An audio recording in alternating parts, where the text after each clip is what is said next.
and it is my pleasure to welcome Gianluca Crippa to our seminar today, and he'll be talking about the local limit for non-local conservation laws. Great, so thank you for the introduction and thank you for the invitation. So I'm really happy to participate in this seminar, so although remotely. And I'm going to report on a couple of joint works with these four friends. So Maria Colombo, now in Lausanne, Marie Graff in Auckland, and I hope there will be some time a chance to visit her. Elio Marconi, so he used to be in Basel and then he moved since maybe one semester to the group of Maria Colombo in Lausanne and Laura Spinolo in Pavia, Italy.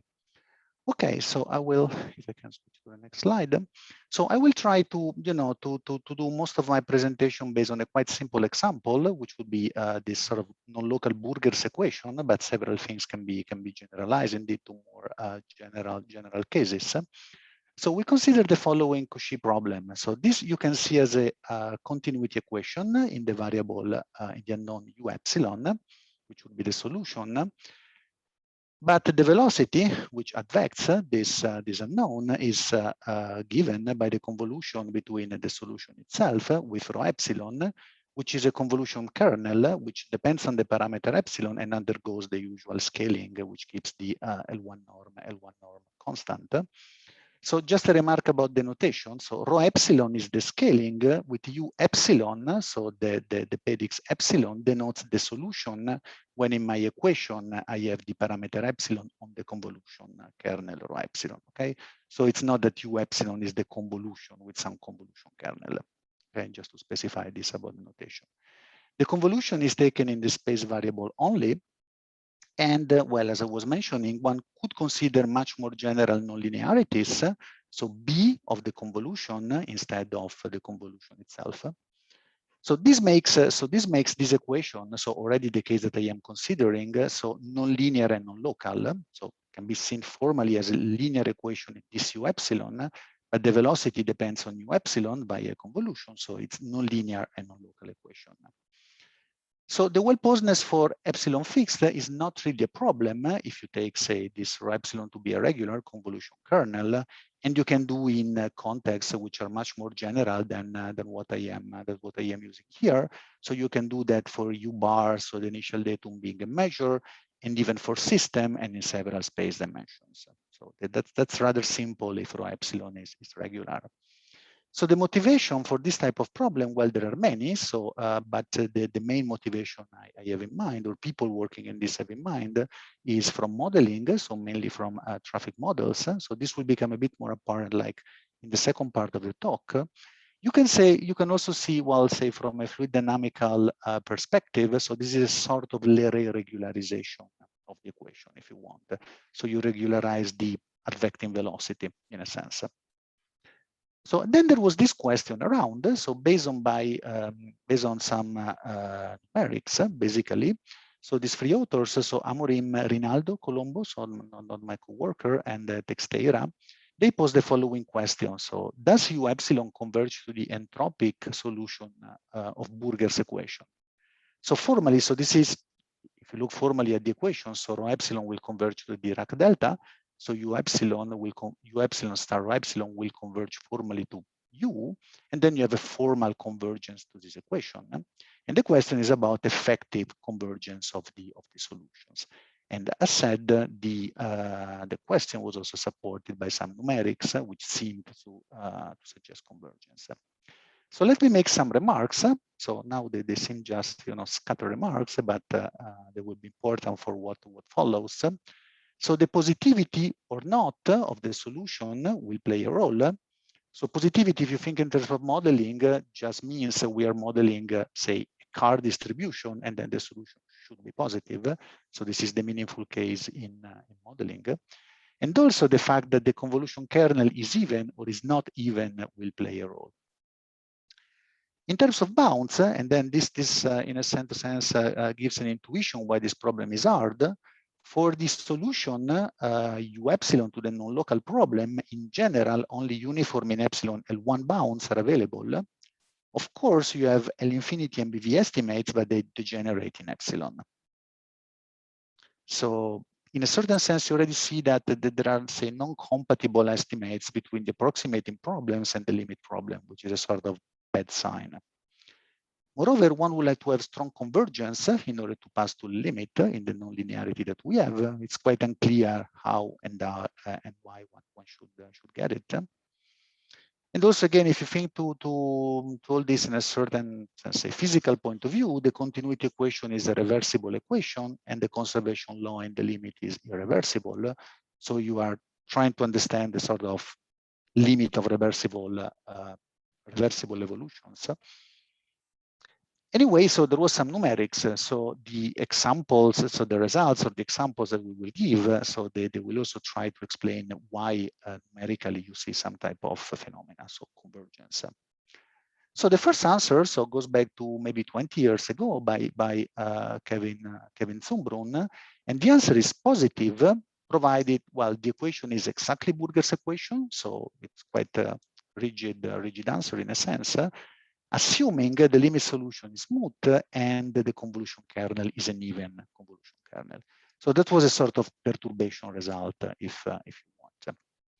So what we do in our work, so in the first of the works I'm going to present, so with Laura Spinolo and Maria Colombo, so we move to the analysis of no-smooth solutions. And the remark is that, well, I mean, the difficulty that we had and we still have in understanding this problem is that it's quite difficult to describe in a sort of analytical, explicit way solutions to the non-local problem. So you have some sort of strange, complicated to understand feedback phenomena. So the solution is advected, and then this changes the advection vector field. And that's, you know, if you want to understand qualitatively property of the solution, this makes things quite complicated. So the first negative answer that we have is the following. And so I will give now 3 negative answers, and these examples, so once you cook them up, so they are rather simple to understand. So I will present them basically completely. So I will tell them, I will tell you how they work. So the first example is a negative answer. So under the assumption that the convolution kernel is even, but considering a solution which changes sign. So unclear its meaning from the point of view of modeling. And as said, the example is relatively simple. So you can just take a step function. So u bar is -1 for x positive and +1 for x negative. You can cut off at infinity so that it becomes nice and even integrable. The fact is that the solution remains odd for every t positive. So this you see quite easily by the equation.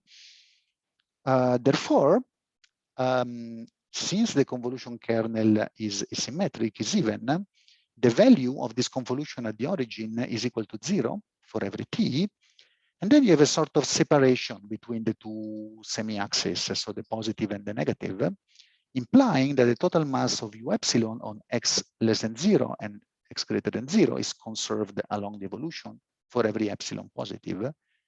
On the other hand, the entropic solution at the limit sort of loses mass on the shock. So the solution at the limit has a shock with 0 speed located at x equal to 0, and the solution loses mass on the shock, which implies you cannot even have weak convergence of these solutions to the limit solution. So this is the first negative example. So again, so one drawback is the fact that u changes sign, the solution changes sign, so unclear its significance from the point of view of applications. The second one, well, in a certain sense, we swap the problematic between, so the problematic about the two assumptions. So we can prove non-convergence in general for non-negative solutions, assuming that the kernel is not even. So in the following example, assuming that the kernel is completely unbalanced, so only look in one direction. Which direction? I will make a comment at the end of this slide. So the example again is simple, so nothing fancy. So jump between 1 and 0. Then, so for the limit solution, so the local conservation law, it has a shock with speed 1. Okay, so this discontinuity travels to the right. On the other hand, for every epsilon positive, you can rewrite the equation as a transport equation with some source on the right-hand side. And what's easy to see is you just consider, so this advecting velocity field, this IOPC pointer, so this advecting velocity field in this transport-like rewriting of the equation.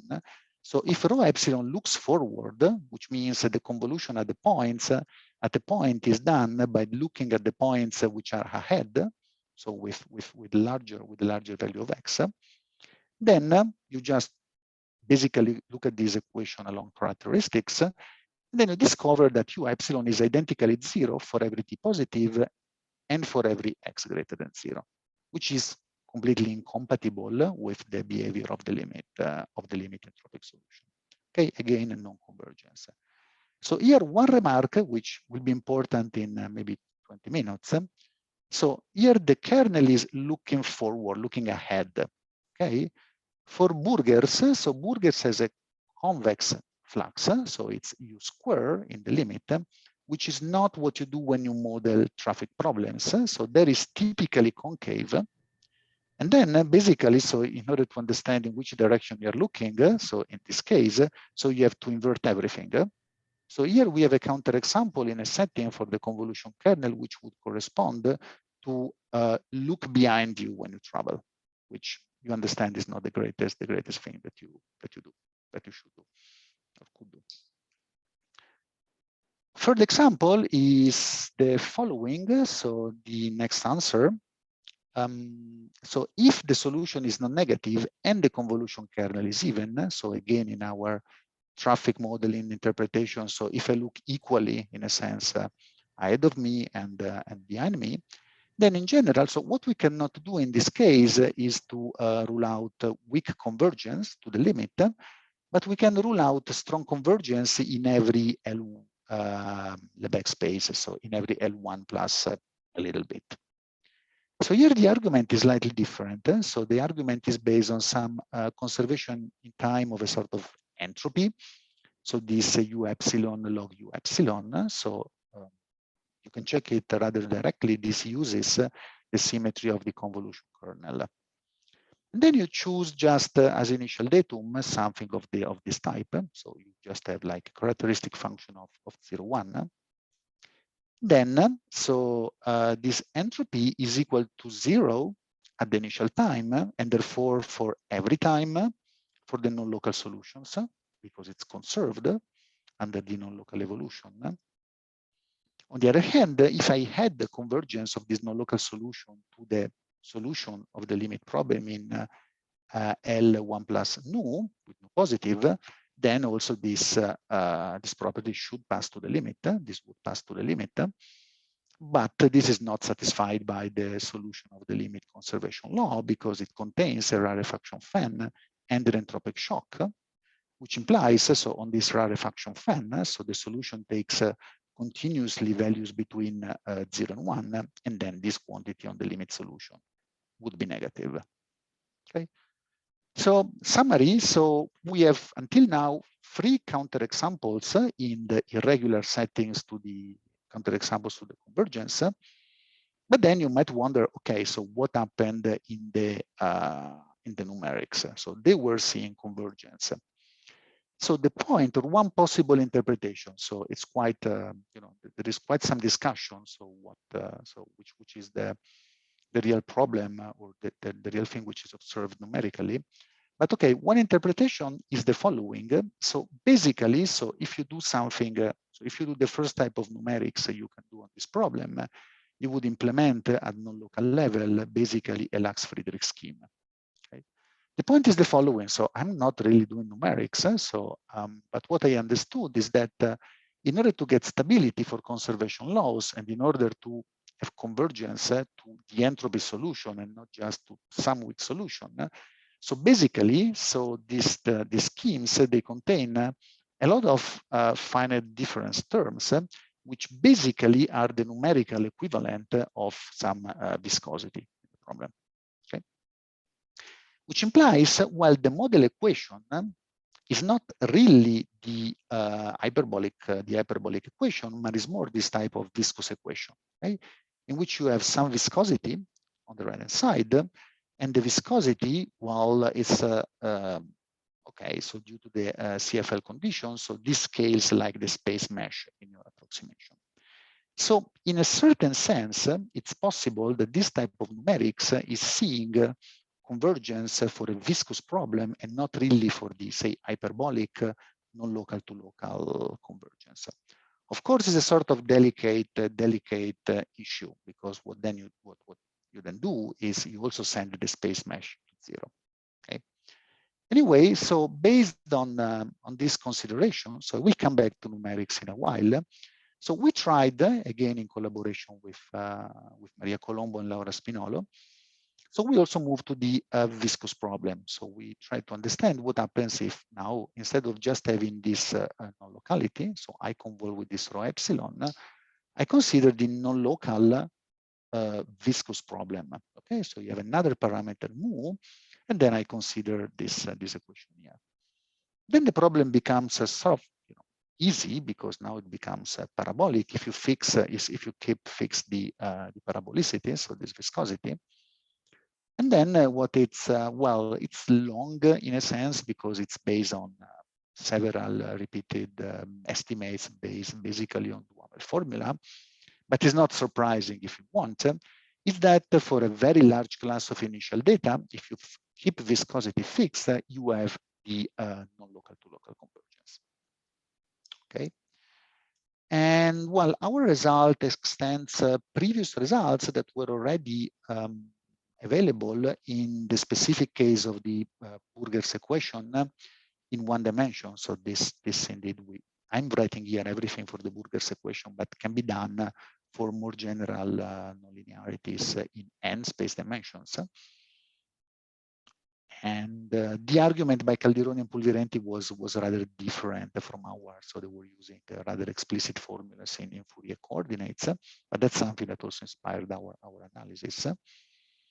And this is one possible, in a sense, explanation to a certain extent. So there is some sort of, say, parabolic memory in the numerics, and this sort of makes simulations nicer in a certain sense.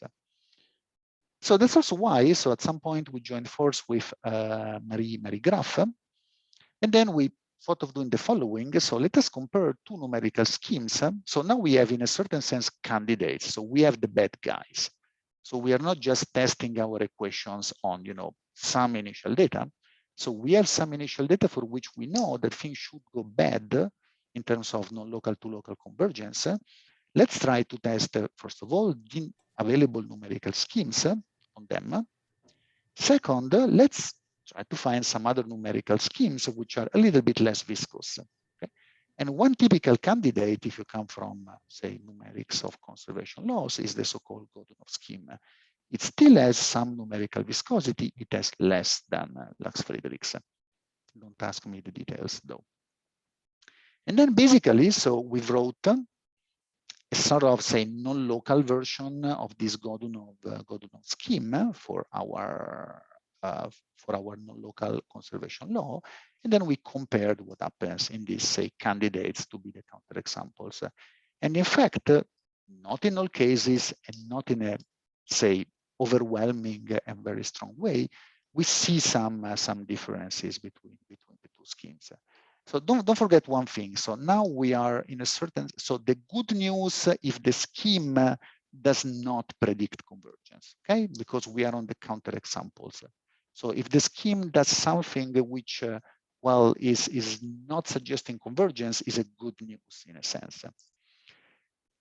So this is on one of, I think, the first example I presented to you. So the one in which you have a node initial datum, and then you have that the origin is a sort of fixed point. The origin is a sort of fixed point, and then you have the shock, which is eating up the mass of the solution. And then we do two things. So you can do simulations in several ways. So they are, I mean, not super difficult, but there are some delicate aspects. So you can decide that either you just fix the space mesh, and then you let epsilon, so the non-locality vary, and go to 0, or you can couple them, okay, via some, say, algebraic, for instance, relation of this type. So you're on the right. So the thing is rather delicate because, of course, so the non-locality sites should be always larger than the space mesh. Okay, so you cannot really send the space mesh to 0 and keep the non-locality fixed, because, well, in order to have a meaningful, in a certain sense, non-locality, sorry, I'm saying the wrong thing. So you cannot keep the non-locality epsilon cannot be too small compared to the space mesh. Otherwise, well, you are not seeing anything. Okay, otherwise your non-locality becomes basically just the value at the point, and because within those very small range of the non-locality, you don't have other points from the mesh. And then we run experiments in which either the two things were, well, the space mesh is fixed and then the non-localities in this range, or they are coupled.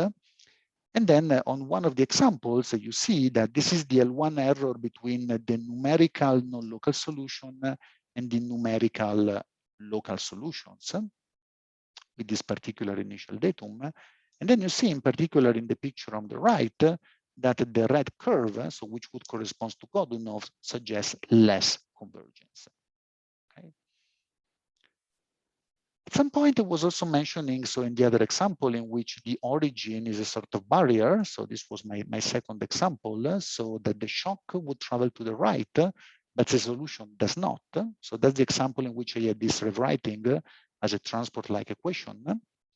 So you can run the method, the two methods also for that initial datum. And here you have snapshots of the solution. Okay, so not comparison between solutions. And here you see, okay, there are a lot of oscillations. So this is a problem of the method. But something which is preserved by Godunov and not preserved by Lax-Friedrichs is exactly this property on the support. So you see here that the solution computed with Lax-Friedrichs goes a little bit in the forbidden area, so X positive, which is not done by Godunov. And this you can prove analytically. So this is a property which is just preserved by Godunov. So this property of the support of the solution. And then the last example was about, so this is full of curves, but last example was about this dissipation of the entropy.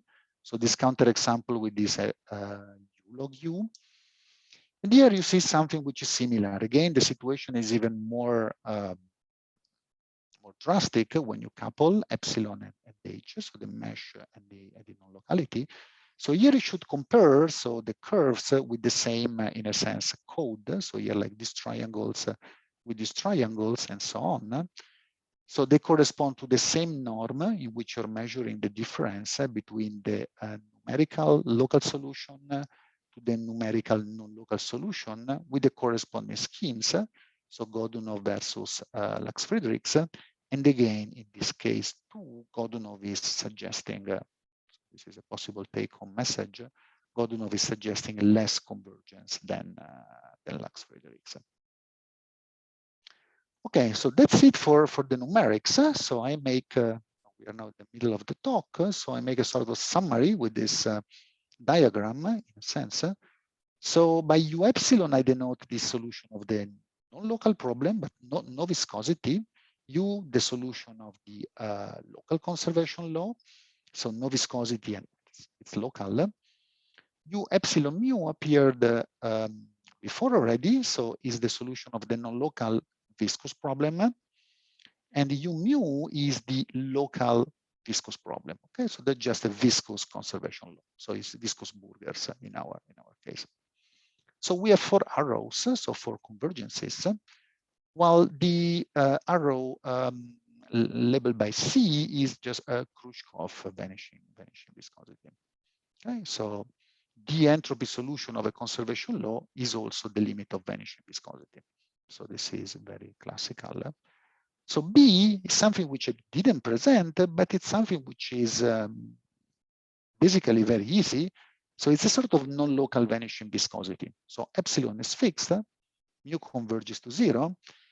And it's easy because, well, just enough to have L infinity estimates, then the presence of this rho epsilon with an epsilon fix basically compactifies weak convergence becomes strong convergence in that convolution at the fixed epsilon, and then you can pass to the limit weak time strong.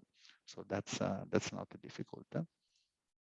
So A, so this convergence here, so the non-local to local for the viscous problem with fixed viscosity is something which holds.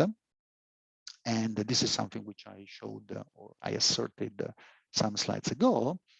And the one below, so the D1, so the non-local to local at implicit level does not hold in general. So these were the three examples which I presented. You can do something. So this is the typical question. Can you do anything about the some diagonal convergence? So in general, yes. So you can do something. So this is a byproduct of our proof, but the dependence is like a double exponential or something. But it's probably very suboptimal in general. So we don't claim that this is the fastest or slowest. So that is very slow in a sense. Coupling is really necessary, but that's what comes out from our estimates, which are most likely very suboptimal. So there are special cases in which one can do better. So this will appear in the last slide in which we review some more recent literature in some very special cases. Okay, so this is a good moment if there is any questions, because I will now switch to, in a certain sense, a second part in which I will address one more specific case. Drink a bit and. Hi, Gianluca. May I ask a Hey, question? Yao. Sure. Maybe I missed this part. So I wonder what happens if you simultaneously send epsilon and mu to 0 together. So for example, suppose you make the two of them comparable to each other and then send both parameters to 0. In this case, do you have counterexamples, or do you expect it actually converges to the Burger's equation? So if they are comparable, I have no idea. We don't have counterexamples. So what we know is that if epsilon goes to 0 much faster than mu, where this much faster is something like a double exponential, then you have convergence. Mm-hmm. But it's some horrible rate. So there is one special case in which I will mention that is not our work, in which the same holds. So you have convergence under some special structural assumptions, just assuming that epsilon over mu is small, so that epsilon goes to 0 just faster. So epsilon over mu should go to 0. Okay. But under very special algebra in a sense. Thank you. Okay, so I was mentioning in one of the examples, so the one in which I had this asymmetric kernel, that we had the counterexample in a setting in which basically, so you're looking, so when driving a car, you're looking behind you, which is not a good idea to do in general. And then people running this type of simulation, so they of course also try to test what happens for this non-local to local convergence in cases which are the most realistic from the point of view of modeling. So one of the, say, easy but still quite used models for this, so for basically in order to model traffic, so car traffic, so is the following one. So this Lytle-Witham-Richards model. So now one important thing is that so we had burgers first, in which we have this convex flux. So now the flux is concave. So all the consideration I did before in the very simple case. So they mostly get to tilt. So you can pass from one equation to the other via change of variable. And for instance, so which support of the convolution kernel you are considering in your examples or results is just inverted. Okay, just as a reminder for later. So basically, so this is a very simple model which tells you the following. So assume that your solution U modeling the car density on the highway is between 0 and 1. So 0 is 0, so everything is empty. And then you have maximal velocity, 1. So U equal to 1 is complete traffic jam. So cars are just bumper to bumper, and then the velocity becomes 0. Okay? And you interpolate between them in this linear way. So this is, as I said, one very popular model. you can also cook up a non-local version of this model. Okay, so we are looking ahead in this model. We consider a convolution kernel, which, okay, now is only a technical thing, now at least, so which is not regular, so it's just a step function. So rho of x, the characteristic function of -1, 0. So in the convolution, you have a minus at some point. So it means by having the support of the convolution in the negative axis, I am indeed looking ahead. And then I can write this non-local conservation law in this way. Okay, so U epsilon is my solution. And then I consider this very special local velocity. So in order to agree, so what is the velocity at the point x, we do an integral of the car density between x and x plus epsilon, and we rescale by 1 over epsilon. Okay. This is one possible non-local version of the problem. Of course, you may also think, no, I take 1 minus u and I convolve that. Or, I mean, there are many variants. Okay, so this is one option. You can also put different weights. So you can also say, well, it's not realistic that I give the same importance to cars that are very close to me in comparison to cars that are farther away. You have a lot of variations. Okay, so we set, so just for brevity in a certain sense, so this convolution here to be W epsilon, and then we have this equation here. Okay, so the T U epsilon plus the derivative in x of 1 minus W epsilon times my advective solution epsilon.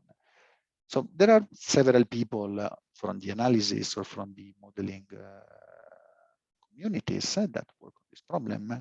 So one main reference is a paper by Blandin and Guatin, but there are several others, and so I can give you more references if you like. So this model becomes very special. So you remember at the beginning I told you, while it's difficult, so typically L infinity or BV bounds, they degenerate in epsilon. Here you have a very special structure, which gives more bounds. So what you can prove, for instance, is a maximum principle for this non-local equation. So here I work a bit formally. Okay, you can formalize everything. So I mean, there are no. I mean, I'm not tricking you in any sense. But I'm just differentiating objects, which, well, they don't need to be differentiable. So one has to clean this proof. So it's just formal at this level. So formally, so due to the very special structure of your convolution kernel, you have that the derivative, okay, minus the space derivative of this velocity field is given by this difference between u epsilon computed at x and x plus epsilon and scales with epsilon. Then, in order to prove a maximum principle, I look at my equation along characteristics, so which are just the solutions of the ODE. And then basically what I do, you understand, I compute the material derivative of my solution, okay? Which turns out to be the following quantity. So something positive because my solution is positive. And then I have this difference between u at the place capital X and u at a shifted place. Then it's rather easy to see that if you look at what happens at the maximum point, then you see that the material derivative is negative. If I evaluate everything at the minimum, the material derivative is positive, okay? So which tells, well, you cannot grow when you are at the maximum and you cannot go down when you are at the minimum, which implies a maximum principle. That's in a sense, certain sense, a strong property that you don't have for these general non-local problems. Another one, which is even say more striking, is the preservation of monotonicity of solutions. And this, well, now I'm not doing really all computation, but if you write down the equation for the derivative of the solution, and well, you look at the case in which the initial datum is, say, increasing, so the epsilon at the initial time is positive, well, you find this equation here, and then again, you play the same game. So you evaluate at some minimum of the derivative, at which, moreover, you have equality to 0, okay? Because, well, if you know, at some point, if your derivative becomes strictly positive, when it can still go down without violating the preservation of monotonicity. And then we evaluated the equation at this point. we have that the space derivative at v epsilon of v epsilon at t x bar is equal to 0. And we have positivity, again, by the special form of our kernel. Okay, so here again, the special form of the kernel plays a role. Hence, we have that the time derivative of this v epsilon is positive at the minimum. Again, so if my derivative, you can see in this way, if my derivatives would like to be negative, there is something which pushes it up again. So now I am doing this sort of analytical and formal derivation. So both properties have been really proved by Blanda and Guatin via some numerical schemes. And as a corollary, and that's interesting for our non-local to local convergence question, well, if you start with bounding and monotone initial data, then you have BV estimates for that, okay? Because they stay bounded between two constants and they stay monotone. So you immediately get BV bounds, therefore you get strong compactness and convergence to the entropic solution of the limit. Then our question, and then that's a second paper in which also Elio Marconi joined us. So can we have BV estimates for general data for this type of kernels? So kernels which are completely unbalanced, okay? So kernels in which we just look in the right direction for the traffic model. And the answer is no, if, and that's an important if you allow your solution to be equal to 0 somewhere, okay? So our result is the following. So we proved by means of, again, an example, which we'll sketch in a while, that there are initial data which are BV and L infinity, compactly supported if you want, such that if you look at the total variation of the solution, for every time strictly positive, it is not uniformly bounded in epsilon. Okay, so the sup over the non-locality of the total variation of the non-local solutions for every strictly positive time is plus infinity. So in a sense, this tells, well, you better don't look for BV bounds in this general setting for solutions which are in this very general class, even in the case of a problem with an unbalanced convolution kernel. The idea is the following. So we have a basic mechanism, which then in a certain sense replicate, which is the following. So now it's just unfortunate that I don't have a blackboard. So because otherwise I would draw this and then I have some computation on the next slide. So just memorize very accurately this picture. So for X positive, I have just constantly 1. Then for X negative, I have 0, apart from a small bump, so a small characteristic function with value, say, with weight 1/2, on some interval between minus h over 2 and minus h. So h is a parameter, so h is now another parameter for now unrelated to epsilon.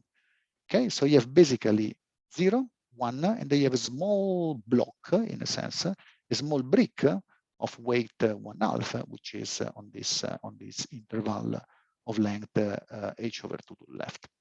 Okay. Then, so what's not difficult to see, again, you look at everything characteristics, is that for every X positive, the solution stays equal to 1 for all times. Okay, just basically preserve what happens on the positive axis.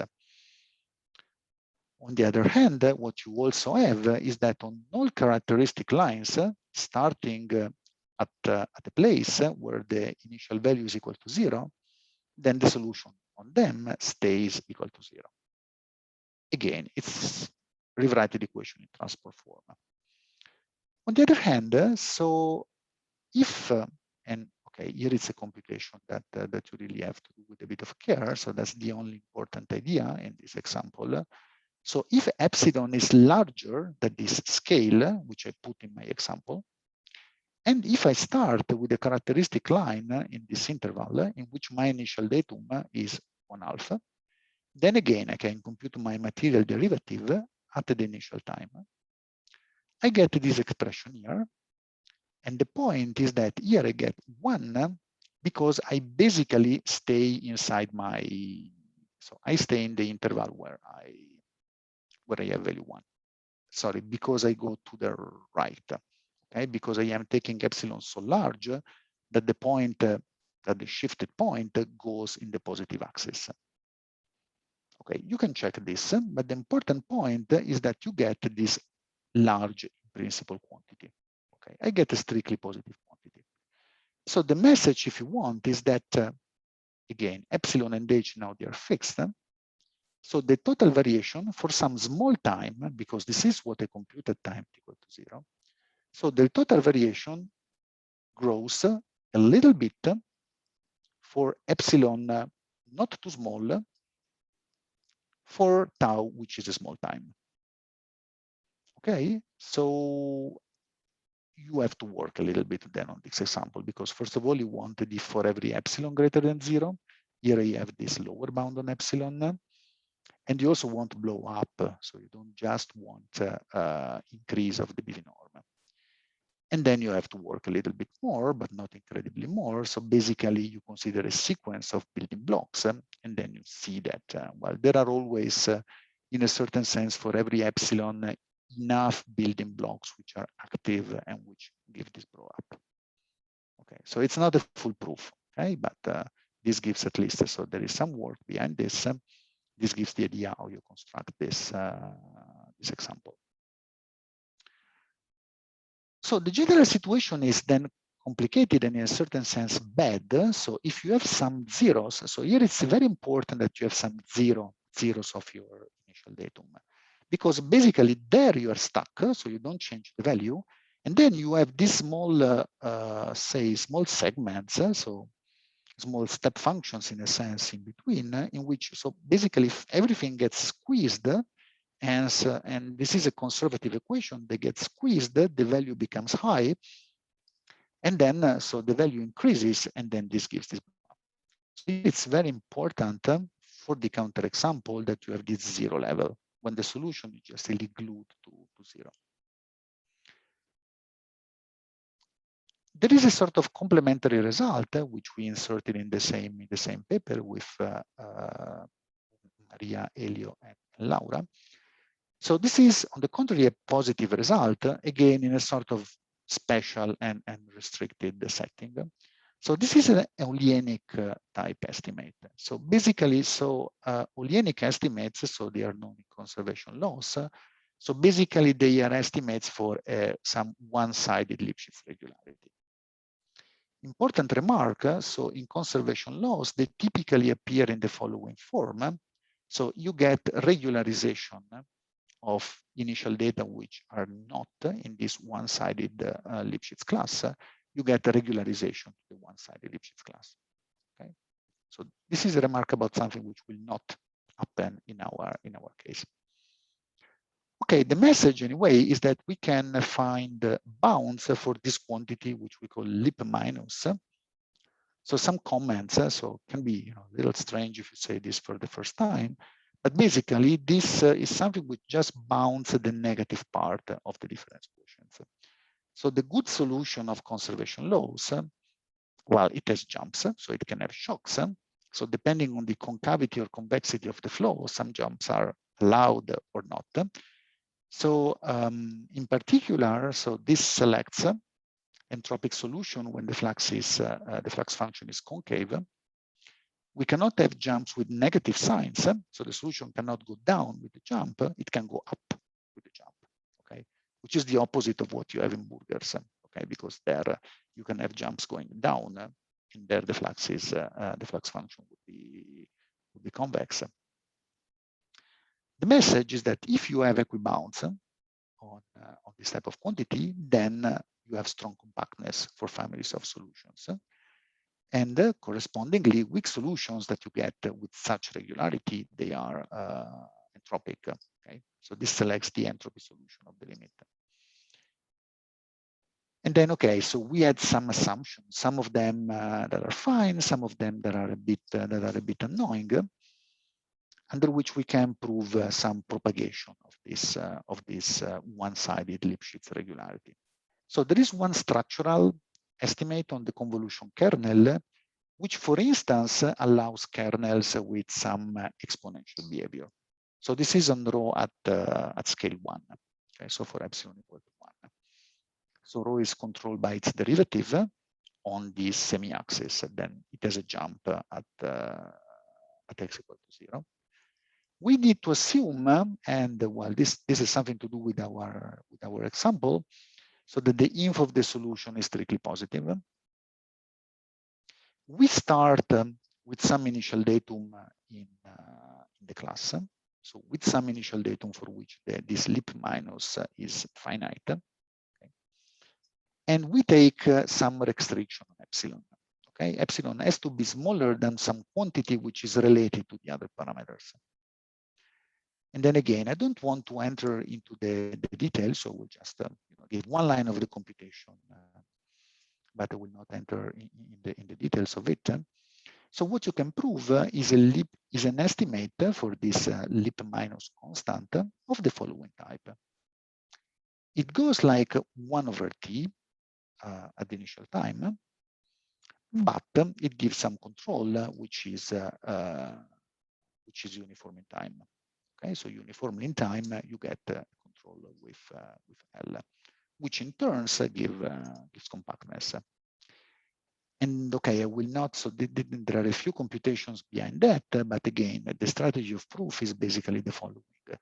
So you write again some equation for the space derivative of your solution. Okay, and then you pick a point x bar at which you minimize this derivative. And then you call this minimum value minus C of t, which is a negative quantity in the interesting regime. Then you try to understand what happens to the derivative in time of the space derivative exactly at this minimal point. You do some computations in which you use your assumptions, and then you find out that this is larger than the square of this minimal value.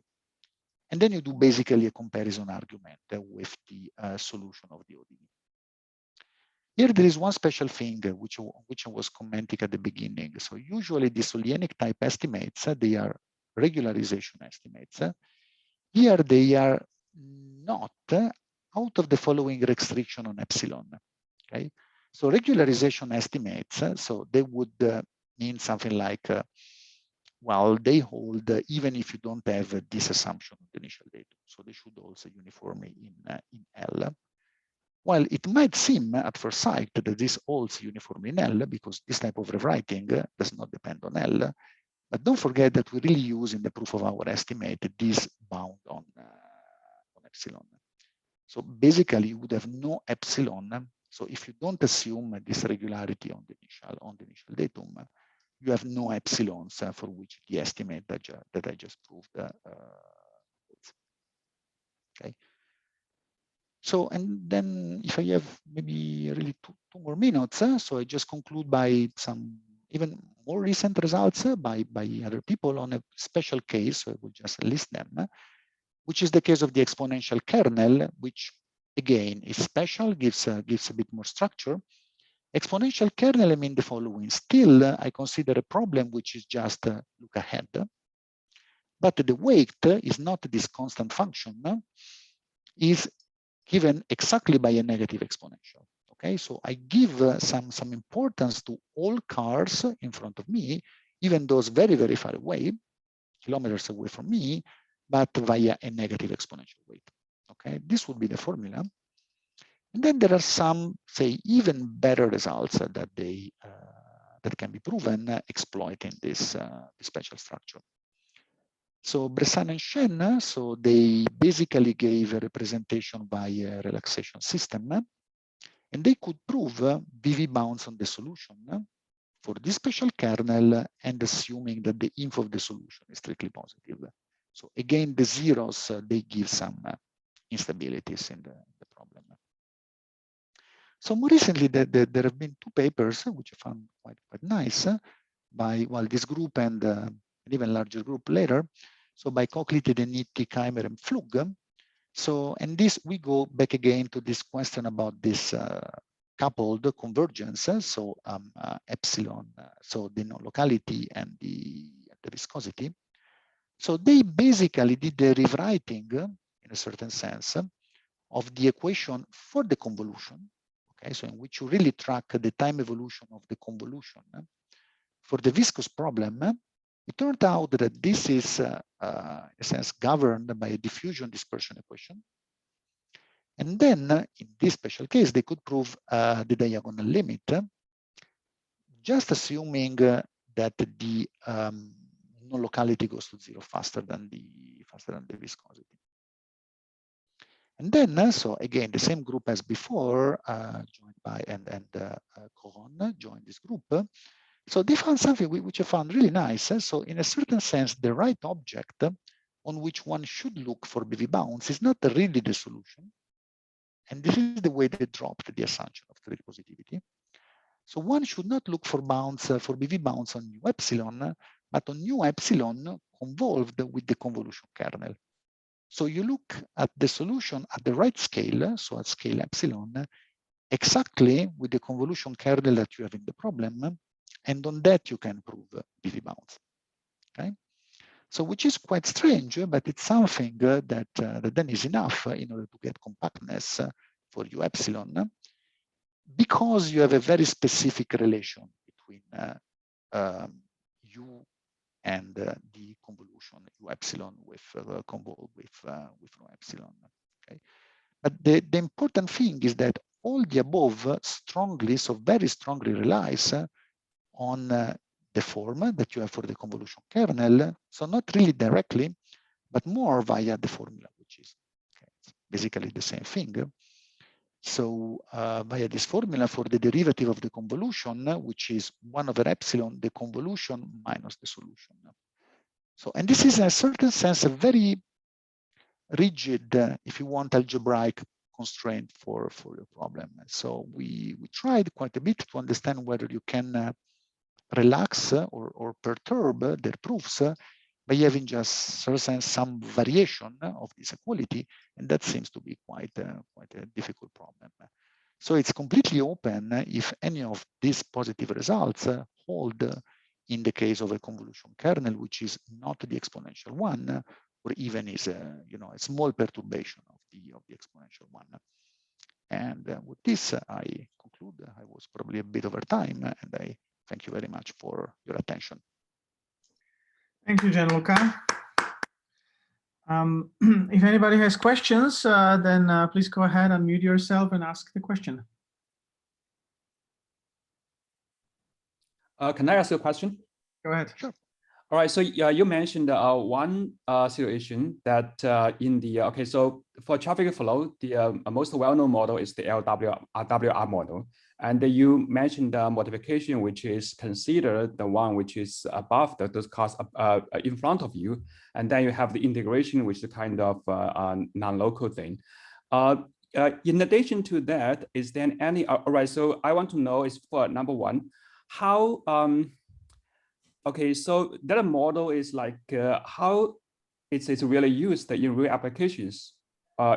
Is it well recognized model, or it's just one of those models that people have proposed? That's the first question. The second question is in addition to that, is there any other more like classical non-local models for the traffic flow? Okay, so how realistic it is? Well, I know it's used. So which of the several models they have is the best one? Well, I'm not really the right person. So for that, I would really refer to people like Paola Guatin, Benedetto Piccoli. So they're really much more. So for what is the best in a certain sense in application, I think it also depends on the regime in which you're looking at traffic models. And this is one class of problems. So you have this PD of models. So you have this PD like local, non-local version, but then you also have discrete models like this follow the leader models. So you have a variety of models. I don't think there is a universal answer. So that's my understanding. Other non-local models in this spirit. So something which you can for sure do is so in a certain sense, so the convolution kernel is telling how much weight you give to cars at a certain distance from you. So that you can have several variations. So if here, instead of just taking this integral, you just put a weight, as in the exponential case, this already gives a scale of models. I don't know if this answers to the second of your questions. Yeah, I would say, okay, because my understanding is very often when people introduce a new model, it's because they want to explain some things which cannot be explained well by those well-known models. Okay, but like if we see this model more from the pure mathematical point of view, then I think it's, yeah, then I'm completely fine. But it's just from the application point of view, it's not so clear to me, like what is the real advantage of this one? You mean of the non-local or of the local? The non-local one, the non-local one. The local one, of course, the LWR model is the well-known model. Then, well, it's widely used. But the non-local, I would say, so you are prescribing that your velocity is not defined by, you don't choose your velocity based on the density at your point, but on some, strictly positive but finite space horizon. So I don't think it's, it's inconceivable as a model. Okay. Then again, so I'm not really again, so we had some question by people in application, but I'm not really the most reliable person for the modeling question. So I don't know which of the models in practice is the one which is, the best one for modeling. Okay, thank you. Any other questions? Gianluca, let me ask, I'm not a conservation laws person myself, so maybe this is a stupid question, but so your the models that you are looking at basically inside this derivative, spatial derivative term, you have a function of u times u, and then you take the function of u and you somehow regularize that, or you non-localize that, right? Would it make sense to look at sort of a different type of non-localization where you, for example, would write it out as a transport equation? So with Burgers, you would take the u grad u, and then you would just non-localize the first u. Of course, then it wouldn't be a conservation law anymore, but would it make any sense to try to look at that approximation as epsilon goes to 0 and maybe see different behavior? There are some results. So there is, so I think again, this group by Keimer, Pflug, Coron maybe was also involved. They have. So it's even less clear what it means from the point of view of modeling. So at some point, we also, right at the beginning with Laura and Maria, we did some computation. So our feeling was that you basically produce the same phenomena. So meaning you still have examples of non-convergence if you're in 1D, so you still, the limit equation, you can still write it in a conservation way. Just, and then you still have, if you want, the concept of entropic solution in the limit. So something that we realize is that also in that case, you don't have to converge. So you have counterexamples to the convergence, to the entropic solution in the limit. But maybe the counterexamples look different, or they look the same? Probably the specs, so the precise shape different, but the arguments were rather similar. So it was always in a certain sense. So in a certain sense, the strange thing of all this is that we basically cannot really. So this was this. Okay, I'm randomly on this slide. So this sort of difficulty in describing the solution, so is a pretty strong one. So if you notice, so all the arguments that we use in our examples are always, there is one property, which is the only one that basically we can characterize explicitly uniform in epsilon. So that very special property, which is not shared by the limit entropy solution, but what should be the limit solution? So by the entropy solution corresponding to the same initial datum. And the counterexamples, so they were different, but they had the same spirit in the way you look for them. So find one property. So it's a strange way of finding counterexample in a sense. Okay, thank you. Any more questions?